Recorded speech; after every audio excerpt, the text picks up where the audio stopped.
오늘 이제 소개시켜드릴 작가는 폴 세잔이라는 작가예요. 폴 세잔이라는 사람도 역시 20세기 초반에 굉장히, 고갱, 고흐, 여러분들이 잘 아시는 그런 작가들과 같은 사조인 인상주의 작가고요. 어, 현대 회화의 아버지라고 불릴 정도로 굉장히 20세기 어떤 큐비즘이나 야수파 같은 작가들에게 엄청나고 지대한 영향을 미친 굉장히 중요한 작가예요.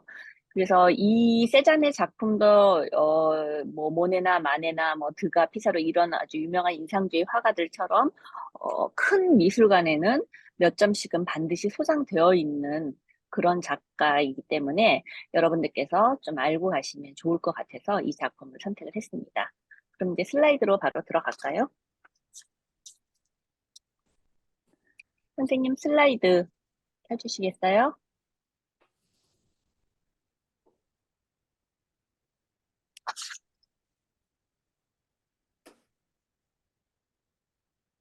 네. 잘 보이시나요, 다들? 네, 네.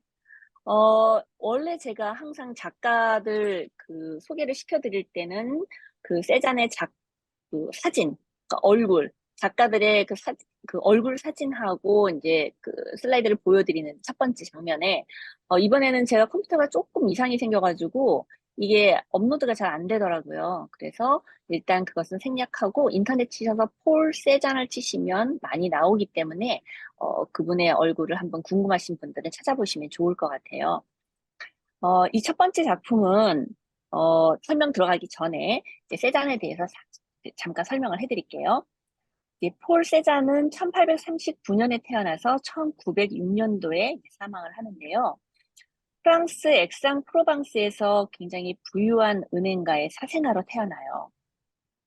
근데 이 세잔이 사실 어렸을 때부터 굉장히 화가가 되고 싶어서 그렇게 화가의 꿈을 품고 그림을 굉장히 잘 그리고 열심히 그리는 친구였는데, 어, 옛날 시대 많이들 그러잖아요. 부모님들이 어떤 화가 하면 환쟁이라고 해서 반대를 하죠. 그래서 그 엄격한 아버지의 뜻에 따라서 법대에 진학을 하게 됩니다. 하지만 또 많은 사람들이 그렇듯이 예술을 사랑하고 그림을 좋아하는 사람들이 그렇듯이 어른들의 권유로 다른 곳을 진학을 했다가 결국에는 자기가 좋아하는 곳으로 돌아오게 되죠. 그래서 이 세잔도 그, 그 법대에 진학을 했지만 적응을 못해요. 적응을 하지 못하고 화가가 되기 위해서 파리로 떠나게 됩니다. 그리고 20대 중반부터 이제 그림을 열심히 그리면서 파리에서 20대 중반부터 굉장히 많은 살롱전에 출품을 하게 돼요. 살롱전이라 하면 그 당시에는 이제 유일하게 화가들이 자신의 그림을 알고 자신의 존재를 알고 거기에서 이제 조금 작품이 팔리기도 하고 하면서 유명세를 타면 이제 유명한 화가가 되는 건데 그런 살롱전에 출품을 계속했지만 번번이 낙방을 하게 돼요. 그래서 너무 좌절한 상황이었지만 세잔이 붓을 꺾지 않죠. 18년 도전 끝에 43세 때 처음으로 살롱전에 통과를 하게 돼요. 대단하죠. 그리고 56세 때 처음으로 또 첫 개인전을 열게 됩니다. 이제 그 이후에 그 계속해서 세자는 그러니까 개인전 이후에도 주류 미술계에서는 인정을 받지 못해요. 그래서 세자는 고향으로 내려가서 이제 은둔 생활을 하기 시작을 해요. 은둔 생활을 하면서 살짝 우울증도 있었고 굉장히 좀 많이 디프레스가 되어 있는 상황이었겠죠.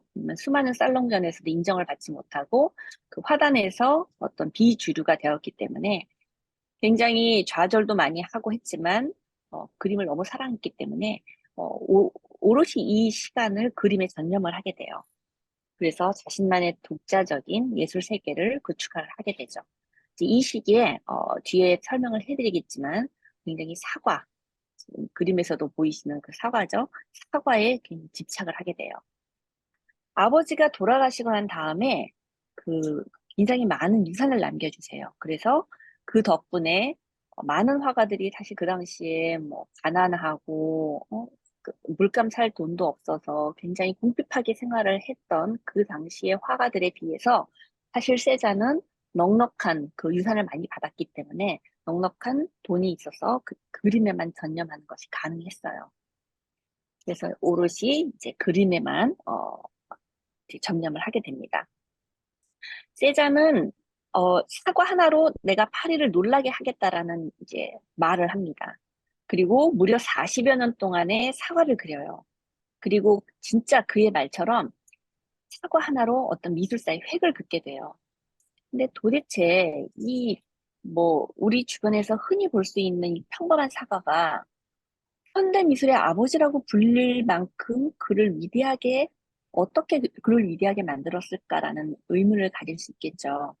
이제 그것을 이제 슬라이드를 보면서 설명을 해드릴게요. 왜 이렇게 세잔의 사과가 유명하고 정말 현대 미술의 획을 그을 정도의 유명한 그림과 작가였는지 설명을 지금부터 해드릴게요. 자, 첫 번째 슬라이드, 지금 화면에서 보이시는 사과가 있는 정글, 1893년도에 제작이 된 거고요. 여기서 그림을 자세히 보시면 이제 흘러내리는 이 식탁보가 보이시죠? 그리고 뒤에 보면 항아리 같은 게 있죠. 이게 화분인지 항아리인지는 잘 모르겠는데 이런 단지 같은 항아리가 있고 항아리 두 개가 있고 뒤에는 와인병이 있죠. 그리고 여기는 사과가 있고 접시가 있고 조그만한 단지가 있어요. 근데 뭐 어떻게 보면 평범한 정물할 수 있는데 자세히 보시면 굉장히 이상한 점을 저희가 발견할 수가 있어요. 뒤에 보시면 이 병의 시점이 틀리죠. 시점이라는 거는 제가 정물을 그릴 때 옆에서 보는 시점은 이 중간에 있는 항아리예요. 옆에서 동등한 시선으로 놓고 볼 때. 그런데 이 옆에 있는 이 긴 항아리의 시점은 살짝 위에서 본 시점이에요. 그건 뭘로 알 수 있냐면 이 그, 입구, 병의 입구가 얘는 타원형이고 얘는 타원형보단 조금 더 큰 타원형이죠. 동그랗진 않지만. 그래서 어, 이 항아리, 중간에 있는 항아리는 옆에서 바로 눈높이로 본 시점이라 하면 이 왼쪽에 있는 항아리는 살짝 위에서 본 시점이라고 볼 수 있죠. 그리고 와인병은 완전히 측면에서 본 시점. 그 뚜껑이 안 보이죠? 완전히 옆에서 본 시점. 그리고 이 접시를 보시면 접시에 사과가 흘러내리는 것 같죠? 근데 접시 위에 놓인 사과의 시점은 위에서 본 시점이에요. 그리고 요 조그만한 단지는 또 옆에서 본 시점이에요. 자, 이처럼 이 작품 안에 시점이 다 너무 많이 다 시점으로 되어 있죠. 여러 가지 시점으로 되어 있죠. 이 정도까지만 설명을 하고 그 다음 슬라이드로 넘어갈게요. 이 슬라이드는 사과와 오렌지가 있는 정부 1895년도에서 1900년도에 제작된 건데 이 작품은 좀 기억을 해두셨으면 좋겠어요. 너무나 유명한 작품이기 때문에 어, 머릿속에 딱 기억을 해두시고요. 어, 세잔의 사과가 유명한 이유를 알기 위해서는 사실 기존의 정물화를 좀 살펴볼 필요가 있어요. 왜 이 사람의 그 정물화가 유명하냐면 이 세잔 직전에, 그러니까 세잔이 인상주의 작가라고 말씀드렸잖아요. 세잔의 바로 직전에 사실주의, 그러니까 사실주의가 한참 성행하던 시기에 그 다음에 그 인상주의가 그 다음 시대로 나오거든요. 근데 사실주의라는 건 뭐예요? 제가 이전에도 작품 몇 개 보여드렸듯이 사실주의는 있는 그대로의 물건을 있는 그대로 똑같이 얼마나 더 똑같이 잘 그려내느냐가 그 사람이 유명해지느냐 유명해지지 않느냐의 판가름이 날 정도였어요. 굉장히 그 디테일하고 실제처럼 똑같이 그리는 걸 중요시 여겼던 그 사조잖아요. 그리고 또 하나는 이제 상징성. 그 시대, 사실주의 시대 때는 그림들이 전부 다 상징성을 띠는 게 많아요. 그래서 뭐 해골, 유리잔, 깃털, 책, 뭐 시든 꽃 이런 것들은 이제 바니타스라고 해서 어떤 인생의 허물을 나타내는 상징성을 나타내는 그런 정물화가 굉장히 성행을 하고 있던 시대에 갑자기 뜬금없이 이런 세잔의 정물화가 딱 등장을 한 거예요. 그러니 당연히 화단에서는 워워 했겠죠. 그런데 그렇게 실제와 똑같이 누가 더 잘 그리냐고 경쟁하던 그 시대에 세자는 굉장히 그 보고 똑같이 그리는 그림이 중요한 게 아니고 각 소재가 지닌 그러니까 사과라든 뭐 화병이라든 그런 각 소재가 지닌 형태적 특성을 제대로 보여주기 위해서 다중 시점을 사용했고, 그림이 3차원이야. 3차원이라는 건 똑같이 그렸을 때 3차원이라는 게 느껴지잖아요. 근데 그림은 2차원임을 강조하기 위해서 원근법을 무시를 한 거예요. 그리고 굉장히 그 대상을 그 사진처럼 똑같이 그리는 것에 대해서 어떤, 뭐라 그러나요? 그걸 던진 거죠. 돌을 던진 거죠. 그래서, 그러한 시도가 미술에 대한 어떤 새로운 지평을 열게 된 거예요. 그래서 세잔이 중요시 여기는 건 그 사물이 가지는 색채, 그다음에 각도, 그다음에 안정감 있는 구도만이 그에겐 굉장히 중요한 주관적인 방식의 사과로 탄생을 한 거죠. 이 시대의 이제 상징주의 화가 모리스 든이라는 작가는 이 세잔의 사과를 보고 평범한 사과는 먹고 싶지만 세잔의 사과는 마음에 말을 건넨다라고 할 정도로 굉장히 추앙을 했다고 그래요. 이 시대에. 이게 센세이션을 일으킨 거죠. 그 다음 슬라이드 보여주세요. 자, 이거는 이제 생 빅투아르 산이라고 1895년도에 제작이 됐는데, 이제 개인전 이후에 그 고향의 산인 이 생 빅투아르 산이 보이는 곳에 세자는 작업실을 만들어요. 그리고 굉장히 유명한 작품이거든요. 걸작인 생 빅투아르 산의 연작을 탄생을 시켜요.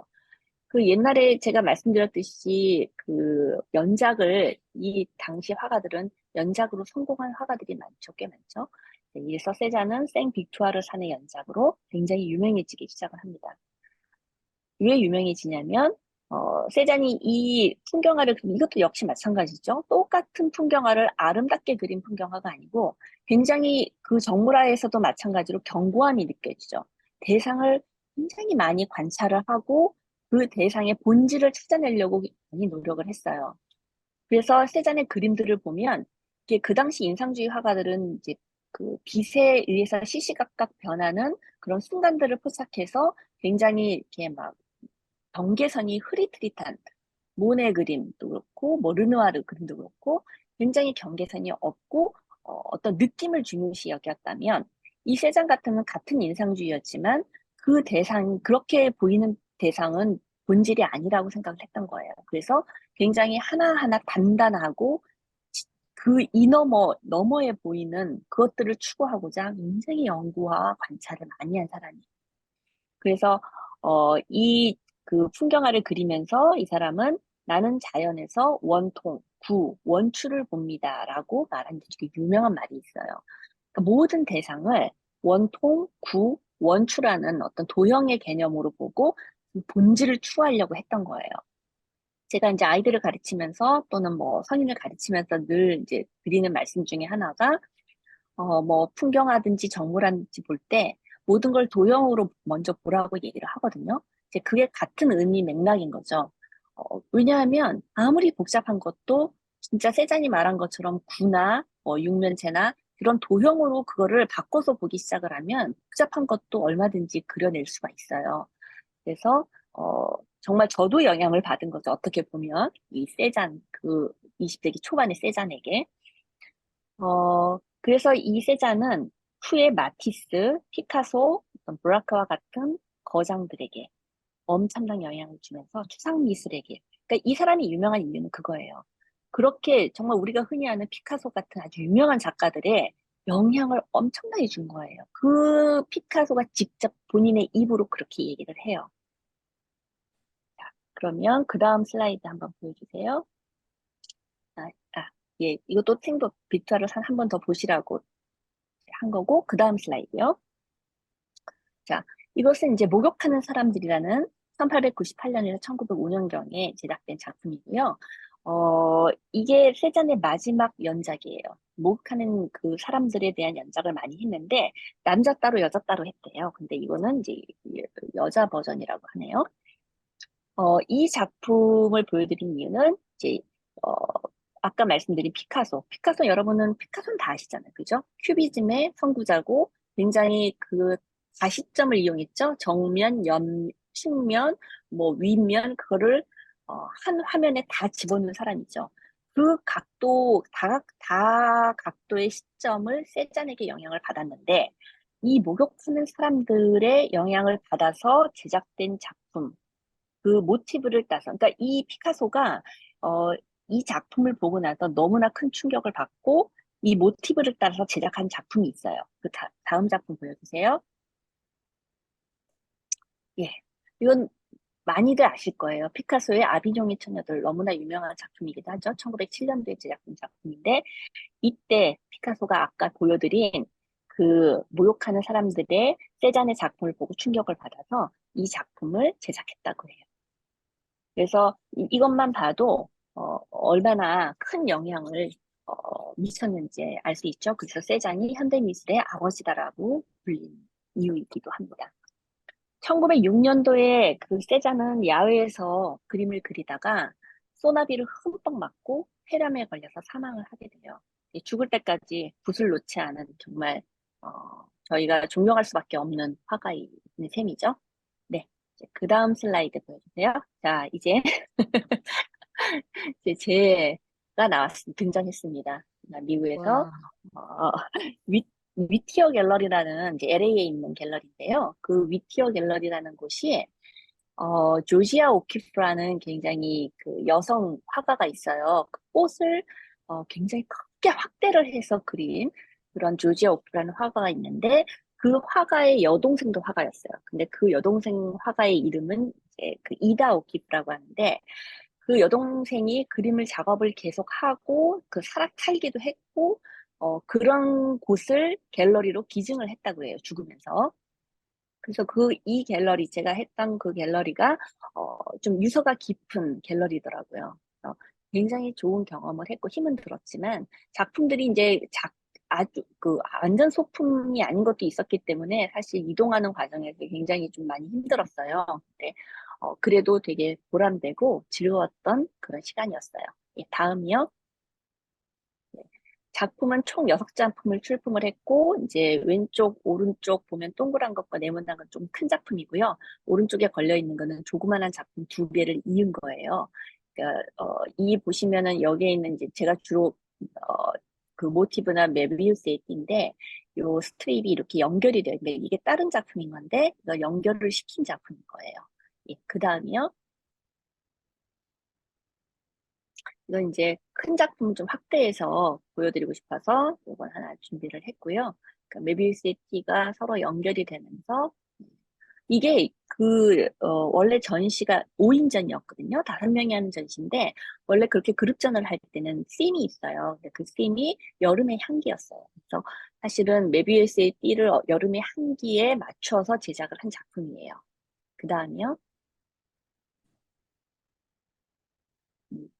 이거는 그러니까 메비우스띠에 연결되고 끊어지고 연결되고 끊어지는 것을 이제 보시는 분들이 상상을 하게끔 하고자 하는 의도가 좀 들어있고 재료는 나무예요. 그냥 그 전에는 다 캔버스였는데 이 작품은 동그란 어떤 그 그러니까 나무 재질로 되어 있는 것에 아크릴릭 스프레이로 작업을 한 거예요.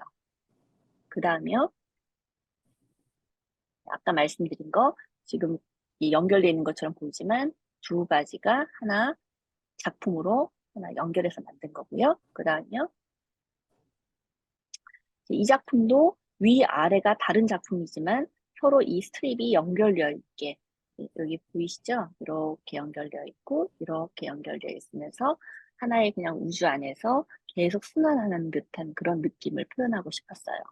그래서 여기까지 제 작품인데 총 6작품을 제출을 했는데, 제가, 모든 그 작품들을 보실 때는 사실은 작가의 아티스트 스테이트먼트를 보셔야 돼요. 왜냐면은, 특히 반추상이나 추상 같은 경우에는 이 작가가 도대체 무엇을 그린 건지 궁금하잖아요. 그죠?